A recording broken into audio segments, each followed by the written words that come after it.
Esa es realmente donde comienza la sección. ¿Está bien el tamaño de letra, hermano Miguel? Lo agrandamos. Sí.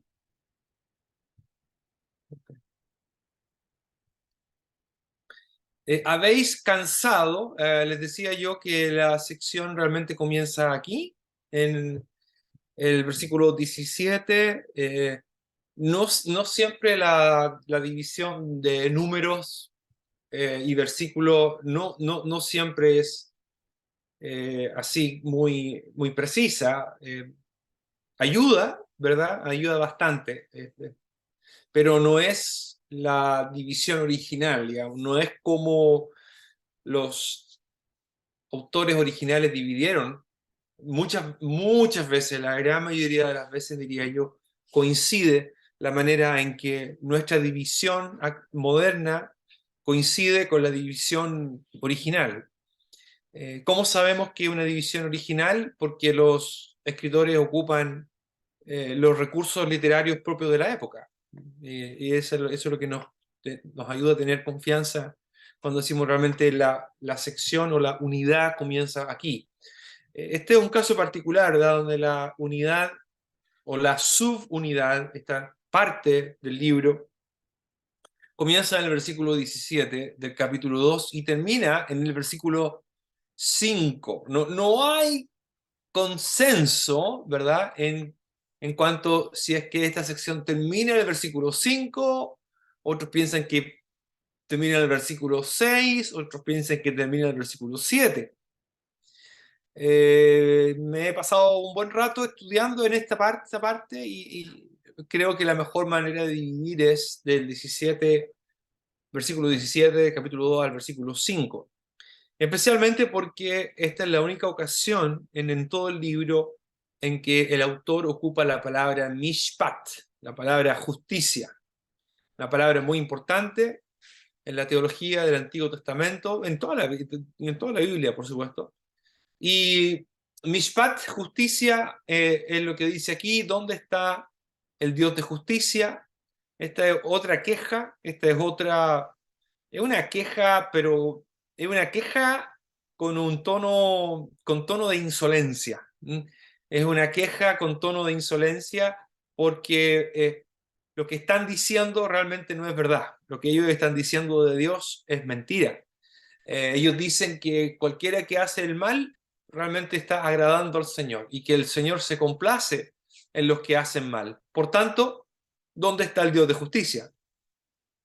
En otras palabras, como hemos mencionado anteriormente, este es un versículo que habla que deja al descubierto esta teología práctica, que deja al descubierto este ateísmo práctico, de ellos creen en Dios, pero realmente el concepto que tienen es un concepto que no es el Dios de la Biblia.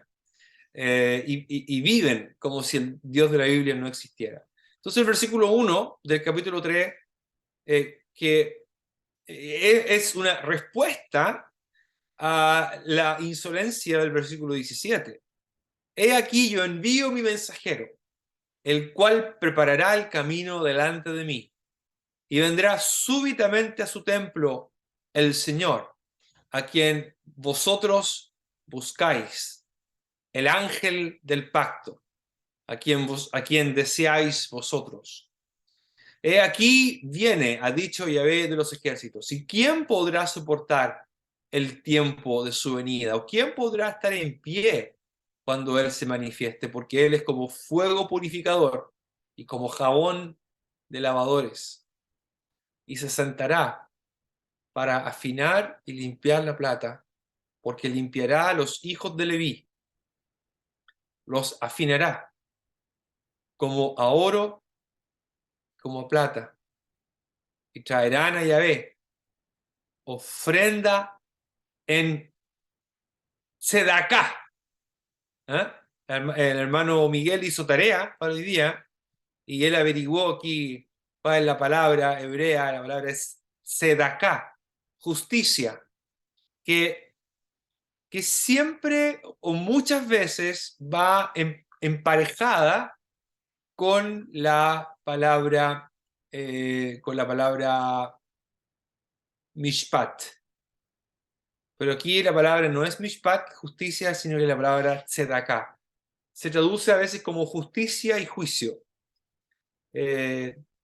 o justicia y rectitud. Bueno, ya voy a explicar este versículo. Y será grata a Yahvé la ofrenda, esta otra vez la palabra ofrenda, muy importante en Malaquías, la palabra minjá, la ofrenda de Judá y de Jerusalén, como en los días pasados, como en los años antiguos. Y vendré a vosotros para mishpat, para juicio, para justicia. ¿Qué estaban diciendo en el versículo 17? Este grupo de personas están diciendo, ¿dónde está el Dios de justicia? El versículo 5 dice, y vendré a vosotros para justicia. Vendré a vosotros para juicio. La misma palabra, ¿verdad? Mishpat. Y seré un rápido, un pronto testigo contra los hechiceros, adúlteros, contra los que juran mentira y los que defraudan en su salario al jornalero, a la viuda y al huérfano, y los que hacen injusticia al extranjero, no teniendo temor de mí, dice Yahvé de los ejércitos. Muy bien. Bueno, siempre trato de terminar ahora, no porque, y a veces termino un poquito antes, no porque falte material, sino porque a veces es un poquito pesado y no siempre se puede. Prefiero tener media hora de buena calidad, con buena atención, que tener 45 minutos y ya después están todos cansados. Entonces, hablamos la semana pasada un poquito de este versículo 1. He aquí yo envío a mi mensajero. Esta es la respuesta de Dios. Esta es la respuesta ante la insolencia de este grupo. No son todos, creo yo. Hay un grupo que permanece fiel, como vamos a ver al final del libro, en su momento. Este es un grupo que cuestiona la presencia del Señor en medio de ellos, que no aprecia la presencia del Señor en medio de ellos. Bueno, ¿qué dice el Señor? Yo voy a enviar mi mensajero, el cual preparará el camino delante de mí. Y lo importante aquí, yo sé que los creyentes, y especialmente en las asambleas, tienen mucho interés en la escatología, que es el estudio de la profecía y todo eso. Pero a veces se convierte en la escatología, más que, más que, más que ser entregada para satisfacer la curiosidad en cuanto al futuro, la escatología tiene que ver con afirmar la fe del pueblo de Dios. Y la fe del pueblo de Dios es afirmada cuando se les recuerda que Dios siempre es el que vence. ¿Mm? Dios triunfa al final, no importando cómo el mundo va o cómo el mundo esté viviendo lejos de Dios, y aunque parezca caótico. Y mucha gente dice hoy día, ¿dónde está Dios? ¿Dónde está el Dios de justicia? Bueno, Dios va a venir, Dios va a intervenir. Y aquí el Señor dice que Él envía a su mensajero. La palabra o la frase mi mensajero es exactamente el nombre del libro, Malají, Malaquías. Eso significa Malaquía, ¿verdad? Mi mensajero. Yo envío Malají, yo envío a mi mensajero. ¿Cuál es el trabajo del mensajero? Preparar el camino delante de mí. ¿Quién está hablando en primera persona? Es Dios. Y vendrá súbitamente a su templo el Señor, a quien vosotros buscáis, y el ángel del pacto, a quien deseáis vosotros. Así que ante la pregunta, ante la indiferencia y la malicia de las palabras de la gente, de un grupo de personas aquí, probablemente sacerdotes y levitas, que dicen, ¿dónde está el Dios de justicia? El que hace mal agrada al Señor. ¿Dónde está el Dios de justicia? Dios dice, yo voy a enviar mi mensajero.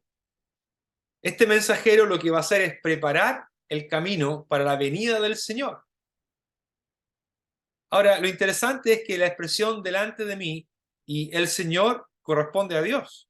Es la misma se refiere a la deidad, se refiere a Dios. Me parece, hermanos, aquí voy a hacer una sugerencia, que hay algunas pistas trinitarias.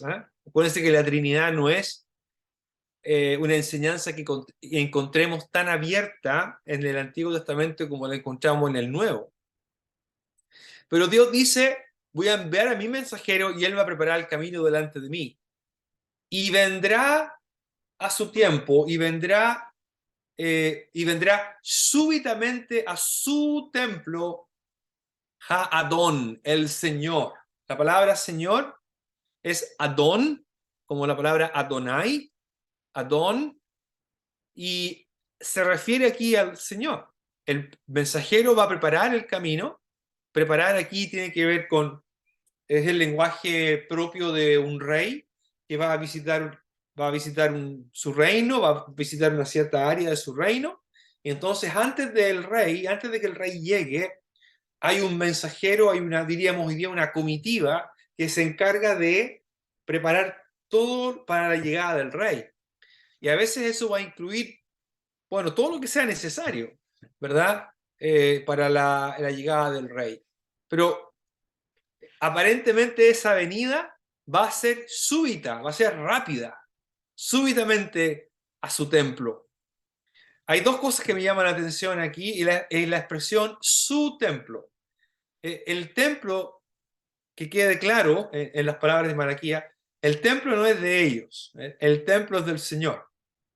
En esto se habla el otro profeta donde el Señor dice, en mi casa, es mi casa, en mi casa.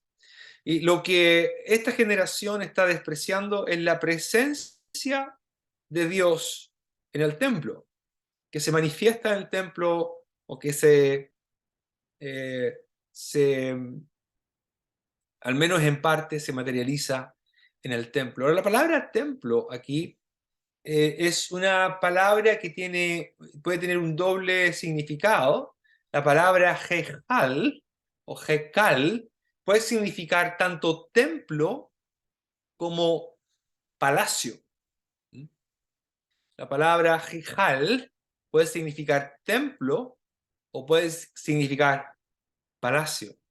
Lo cual es muy importante porque acuérdense que en Malaquía lo que está pasando es que Dios está siendo despreciado. Su identidad está siendo despreciada. Él es el gran rey, ¿se acuerda? Lo vimos en el capítulo 2. Yo soy el gran rey. Es el gran rey el que está siendo despreciado. Y el rey va a venir. El rey va a venir, el Señor, y va a venir súbitamente a su templo. Y luego en Malaquías dice, el Señor a quien vosotros buscáis. Supuestamente, ¿verdad? Varios comentaristas coinciden en que estas son palabras más bien irónicas. Hay ironía aquí. Ustedes están buscando al Señor. ¿Se acuerda que en el capítulo 2 veíamos cómo ellos llenaban de lágrimas el altar del Señor? Porque ya el Señor no ponía atención a su ofrenda. Así que en un sentido ellos están buscando al Señor, pero el Señor les está hablando y ellos no responden. ¿Verdad? Ellos están buscando a un Señor que aparentemente no es el que satisface sus expectativas. Sin embargo, el Señor va a venir, a quien vosotros buscáis. El ángel del pacto, ese I aquí no ayuda mucho. Ese I, creo que es un I que podríamos decir, que podríamos traducirlo como, es decir, el ángel del pacto. La palabra ángel es la misma palabra para mensajero, ¿ok? Es la misma palabra para mensajero, malaj, pero no es igual que el mensajero de aquí, ¿ok? Mi mensajero, este de aquí, no es el mismo que este de acá.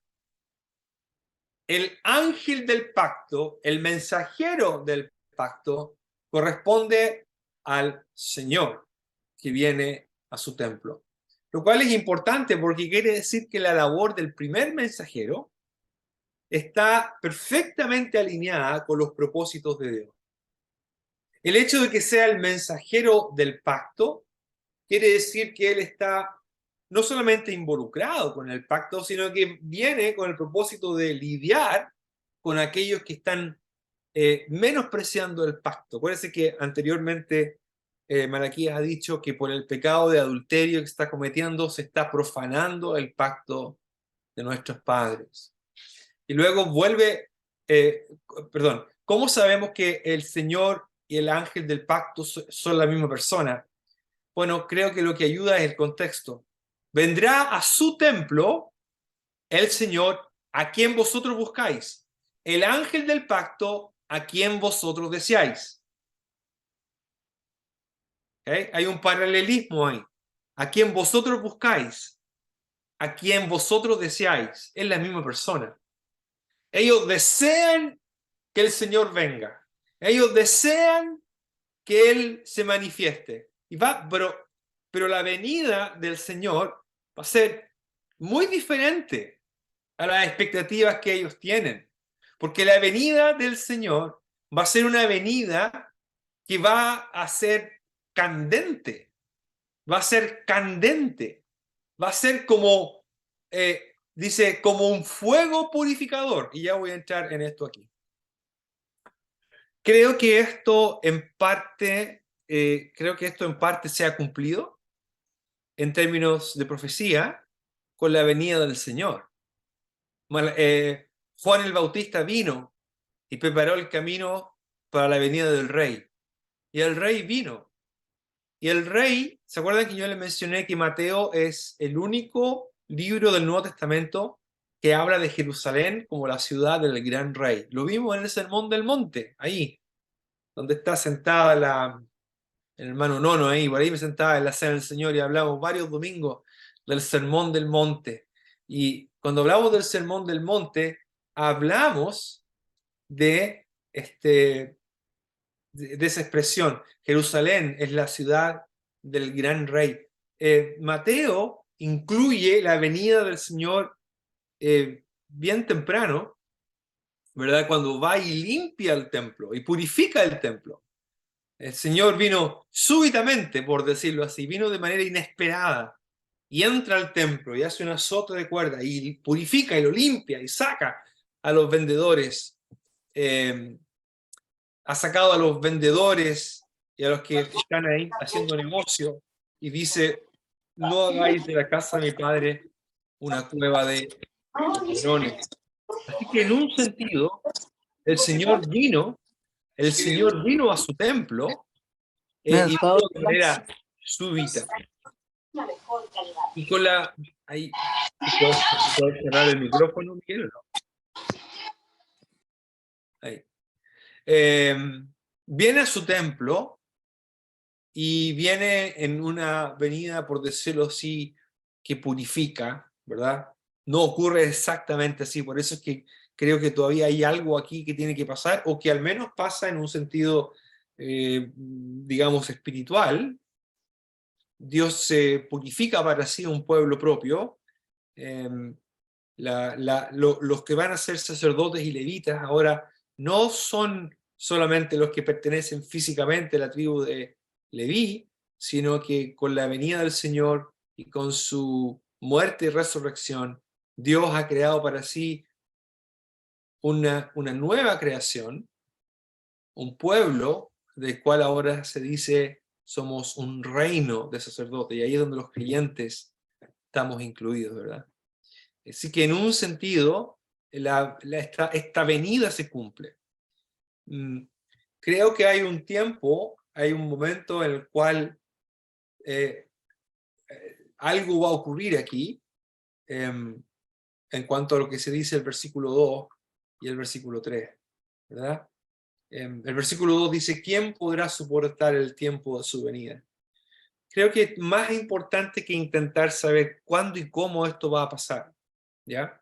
Lo repito, más importante que saber cuándo y cómo esto va a pasar, es mucho más importante entender el propósito de esta venida. ¿Cuál es el propósito?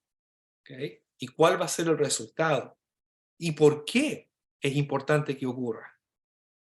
Esas son preguntas mucho más importantes que, por ejemplo, decir, ¿y cuándo va a ocurrir esto? ¿O cómo va a ocurrir? Ese no es el punto. El punto es que hay un grupo que cuestiona la justicia de Dios. ese grupo está ofreciendo sacrificios al Señor. Y esos sacrificios no son aceptables.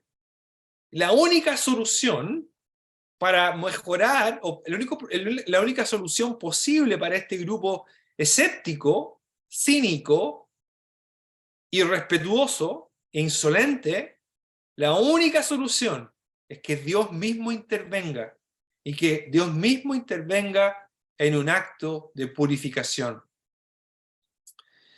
La venida del Señor a que ellos buscan, ¿verdad? El ángel del pacto a quien vosotros deseáis, el Señor a quien vosotros buscáis, no va a ser una venida agradable.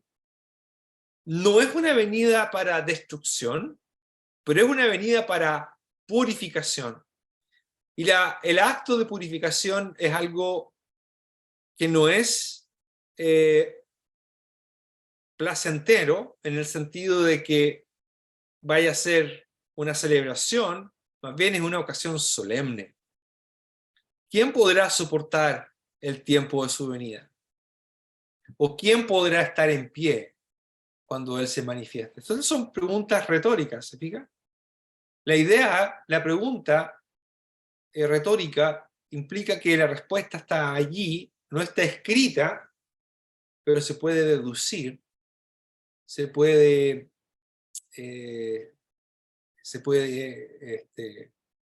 inferir de lo que está escrito. ¿Quién podrá estar en pie cuando Él se manifieste? Bueno, nadie. Esa es la idea. Nadie. ¿Por qué? Porque Él es como fuego purificador y como jabón de lavadores. El Señor que viene a su templo no viene para felicitar a estos que lo buscan, no viene para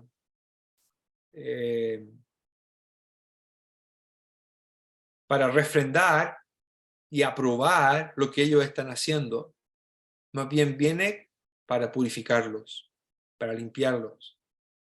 Lo cual, al final, eso es positivo, ¿verdad? Dios no viene para destruirlos. De hecho, hacia el final del libro de Malaquías, se habla del día del Señor y es diferente lo que está aquí, porque el día del Señor dice abiertamente que van a ser destruidos los inicuos y los malvados y los rebeldes. Ese es el paso siguiente. Pero el paso aquí es más bien positivo. El punto es purificar a los sacerdotes y levitas. Versículo 3. Se sentará para afinar y limpiar la plata. Para afinar y para limpiar. Para afinar y para limpiar. Se sentará para afinar y limpiar la plata. Porque limpiará, esta es una palabra importante, limpiará a los hijos de Leví, los afinará como a oro y plata. La idea de limpieza aquí, ¿se acuerda? En Malaquías capítulo 1, cuando se habla de la ofrenda que se le lleva al Señor, es una ofrenda que está contaminada. Y una ofrenda que está contaminada. El Señor dice en el versículo 11 del capítulo 1, porque desde donde el sol nace hasta donde se pone, es grande mi nombre entre las naciones. Y en todo lugar se ofrece a mi nombre incienso y ofrenda limpia. Ofrenda limpia, ofrenda pura. La palabra aquí es tajor. Tajor. ¿Ok? Esa palabra que aparece aquí, limpia, ese adjetivo, tajor. En Malaquías 3 y versículo 2, a ver, no, 3, perdón, dice, se sentará para afinar y para limpiar. El verbo aquí es tajar, de donde viene la palabra tajor. Ocupa la misma raíz de palabra que aparece en el versículo 11 del capítulo 1. En el capítulo 1, versículo 11, el Señor dice, los gentiles que no tienen los pactos que yo tengo con Israel, los gentiles que no tienen un grupo de sacerdotes como yo tengo con los levitas, dice el Señor, ellos que no tienen el entrenamiento para discernir entre lo que es puro o inmundo, ellos están presentando una ofrenda limpia, una ofrenda que es tajor. El Señor dice en el versículo 3 del capítulo 3 que Él va a venir para purificar a los hijos de Leví. Ahora, qué interesante que el Señor nos dice que Él viene para purificar la ofrenda. Él no viene para purificar la ofrenda. Él viene para limpiar y para purificar a los que presentan la ofrenda. El problema no es la ofrenda. El problema nunca ha sido la ofrenda. El problema es el que presenta la ofrenda. Ese es el problema. Cuando Caín y Abel presentaron la ofrenda, esto yo lo he dicho antes, el texto dice que Dios miró con agrado a Abel y su ofrenda, pero que no miró con agrado a Caín y su ofrenda.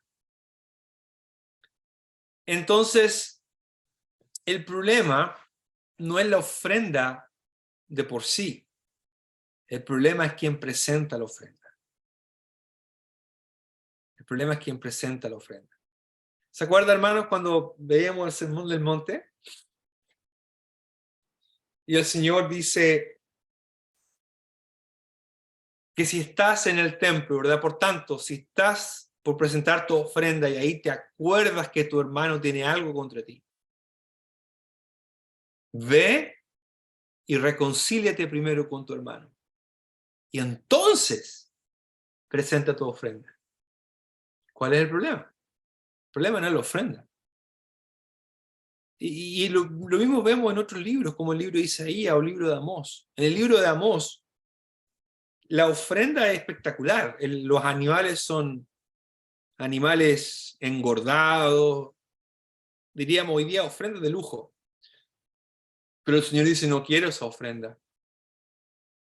Miqueas capítulo 6, el profeta dice, ¿con qué me presentaré delante del Señor? ¿Me presentaré con carneros de un año?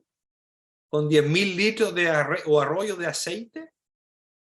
No. Luego el Señor dice, hombre, tú sabes lo que Dios ha dicho, tú sabes lo que Dios espera de ti, tú sabes lo que es bueno, que es humillarte delante de tu Dios, hacer justicia, amar misericordia, caminar humildemente con tu Dios. Miqueas 6:4, 6:6. En otras palabras, la venida del Señor o la venida del Ha-Adón, el Señor que viene para sentarse y para afinar a los hijos de Leví, es para que ellos finalmente puedan traer a Jehová, puedan traer a Yahvé, ¿qué cosa? Una ofrenda en justicia. ¿Se da cuenta?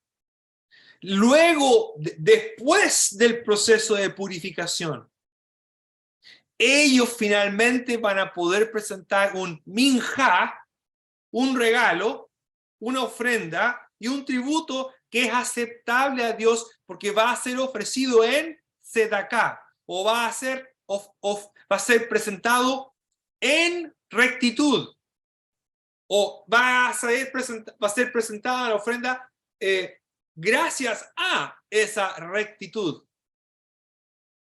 La justicia, esta palabra tzedaká, muchas veces se asocia en el Antiguo Testamento con lo que nosotros llamamos la salvación. El profeta Isaías habla de cómo el Señor reviste de rectitud y de justicia a los que creen y a los que temen al Señor. La transformación y la purificación de los hijos de Leví les va a capacitar para poder presentar la ofrenda que Dios puede aceptar. Dios no puede aceptar otra ofrenda que no sea ofrecida en rectitud.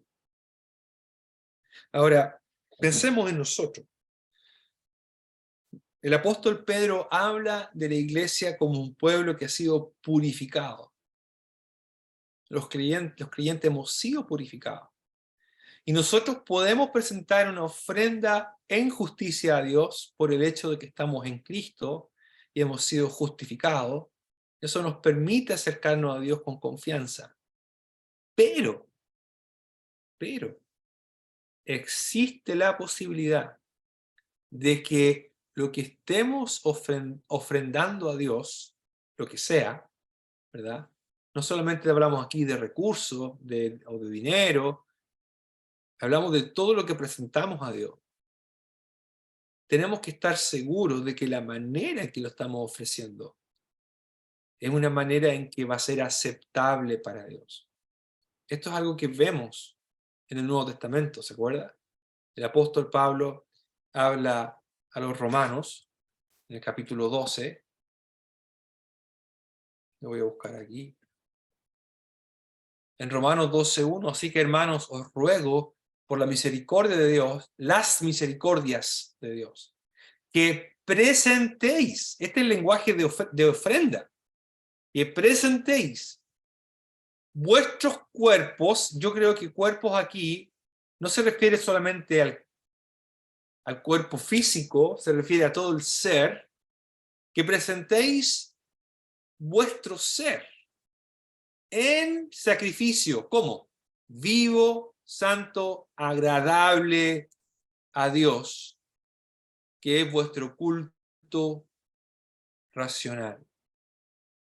Hay una manera en que se presentan los sacrificios. Cuando Pablo va a llevar esa ofrenda para los santos en Jerusalén, ahí mismo los romanos, él habla de esto, él ora de que esa ofrenda sea agradable a Dios, que le agrade a Dios. ¿Por qué? Porque a pesar de que hemos sido purificados y podemos presentar al Señor, por ejemplo, fruto de labios que confiesan su nombre, tenemos que estar seguros también de que lo que le estamos ofreciendo al Señor es consistente con la manera en que estamos viviendo. Acuérdese que, mire, ¿cuáles son las cosas que están pasando en Malaquía? Bueno, ya hemos visto algunas cosas que están pasando. No solamente están ofreciendo el animal enfermo, ciego y cojo, no solamente están cometiendo adulterio y siguen ofreciendo sacrificios como si nada. Aquí en el versículo 5 el Señor dice que va a venir para juicio contra los hechiceros, adúlteros, los que juran mentira, los que defraudan en su salario al jornalero, a la viuda, al huérfano y que no hacen justicia al extranjero. Cuando alguien está viviendo de esta manera, cuando un creyente incluso, porque al menos que profesa ser creyente y quiere presentar su sacrificio al Señor, o una ofrenda al Señor, y sin embargo está siendo injusto en su trato a los demás, está tratando mal a su prójimo, está tratando mal a su esposa, cualquier cosa en el ámbito de nuestra relación día a día, y aún así quiere presentar su sacrificio al Señor, ese es un sacrificio o una ofrenda que Dios no puede aceptar.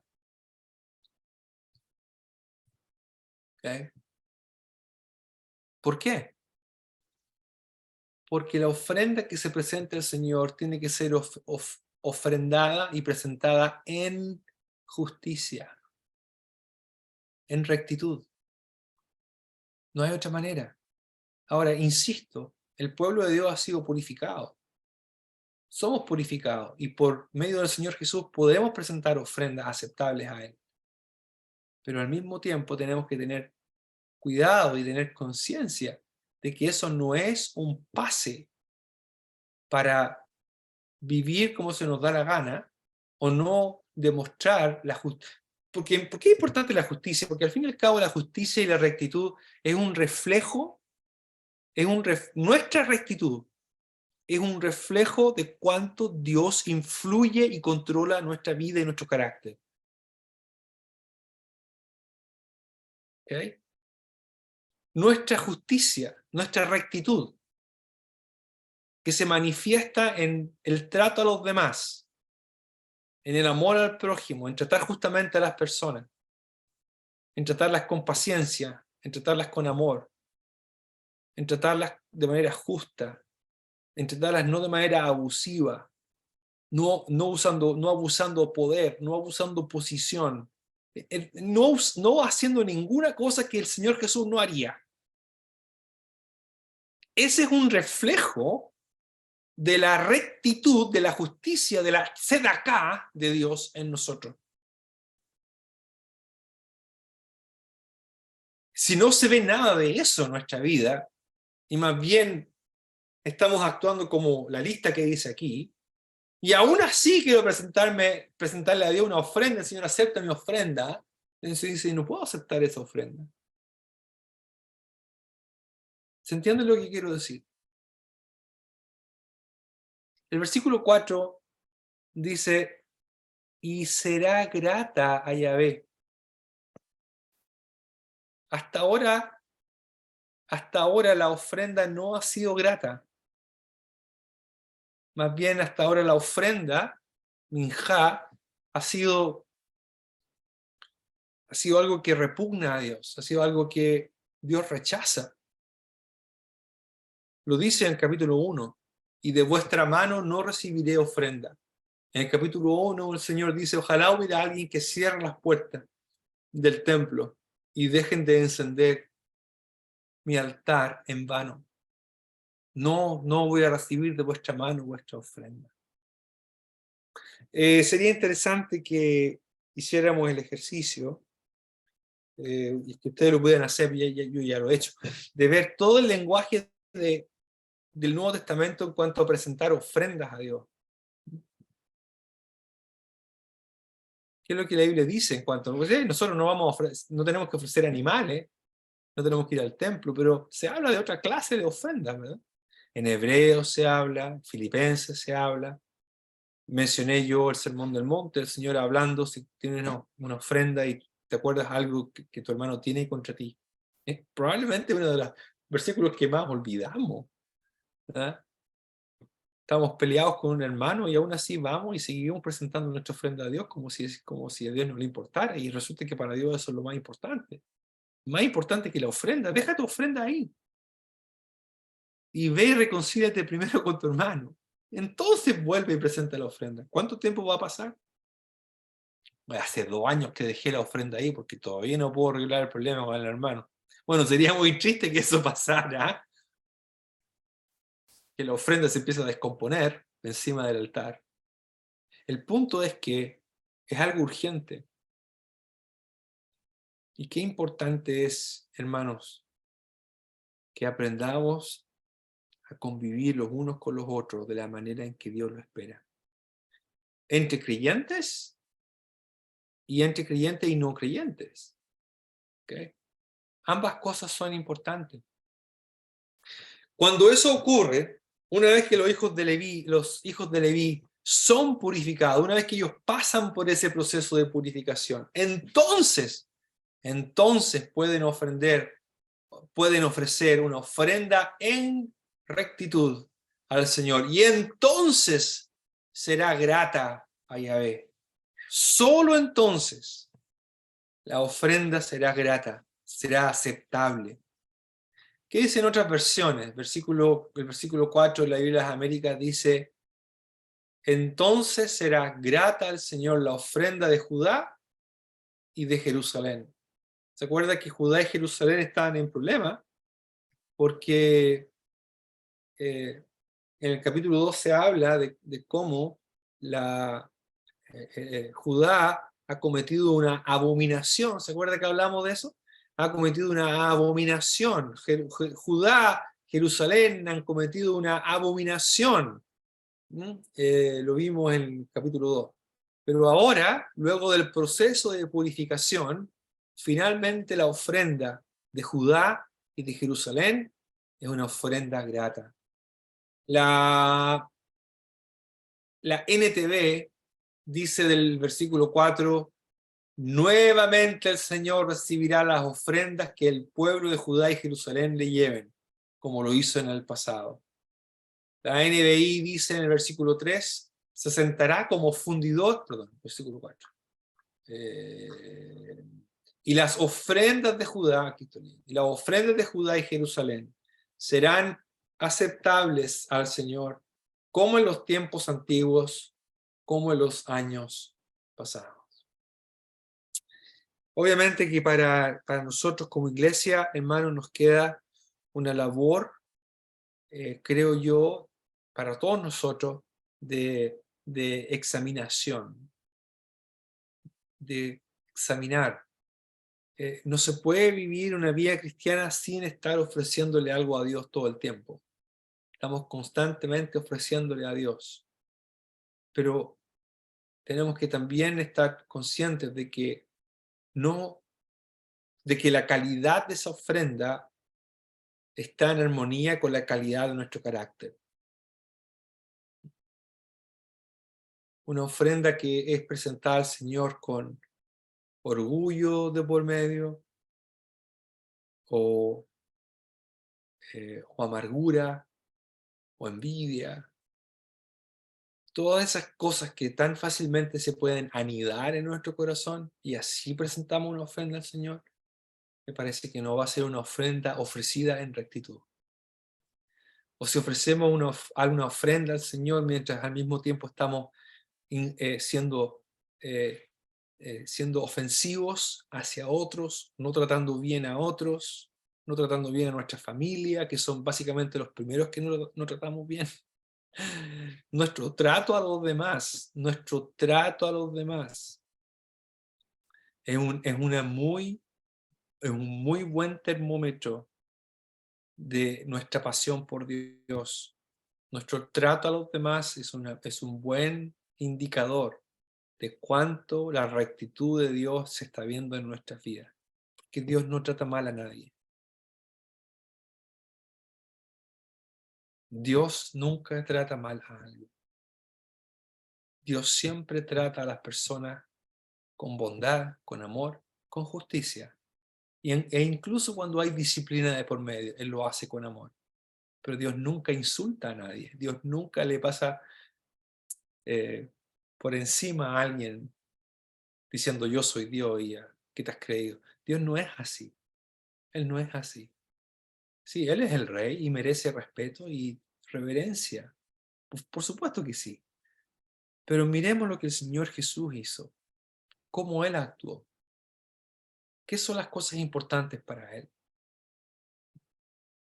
Y esa es la clase de pueblo que Dios quiere ver. Esa es la clase de comportamiento que Dios quiere ver en mí y en cada uno de nosotros. Así que, bueno, es un lindo pasaje realmente, Malaquías 3, 3 y 4, 2, 2, 3 y 4. Finalmente la ofrenda va a ser aceptada. Interesante, hermano, porque no es que Dios no quiera la ofrenda. De nuevo, insisto en esto, el problema no es la ofrenda, Dios se agrada de la ofrenda, Dios anhela recibir la ofrenda, no porque la necesite, Dios no necesita nada de nosotros. Pero la ofrenda es una expresión de nuestro amor y devoción y nuestro concepto de Dios. Pero si la ofrenda no está siendo presentada en justicia o en rectitud, es una ofrenda que Dios no puede aceptar, porque es una ofrenda que contradice todo el propósito de la ofrenda, que es reconocer a Dios, que es reconocer cuánto Dios ha actuado en mí. Bueno, si yo estoy presentando una ofrenda a Dios para reconocer lo bueno que Él ha sido conmigo, y yo estoy tratando mal a alguien, es una inconsistencia tremenda, ¿verdad? Bueno, 6:26. Vamos a orar para terminar. Padre nuestro, gracias por tu amor para nosotros. Tú eres el Dios de justicia, Señor. Tú eres el Dios que promueve y busca la justicia. Un Dios que actúa siempre con bondad. Siempre, Señor, tú eres bueno. Siempre tú actúas con bondad. Señor, gracias que tú nos tratas con tanta misericordia y con tanto amor. Nosotros tantas veces tratamos mal a otros. Danos, Señor, la capacidad del Señor Jesús para saber mostrar la gracia que tú has tenido con nosotros, mostrarla a otros también. Gracias por tu palabra. Ayúdanos para que nuestros corazones estén puros, nuestras mentes estén puras, que podamos presentar nuestras ofrendas a ti en justicia. Te damos las gracias en el nombre del Señor Jesús. Amén.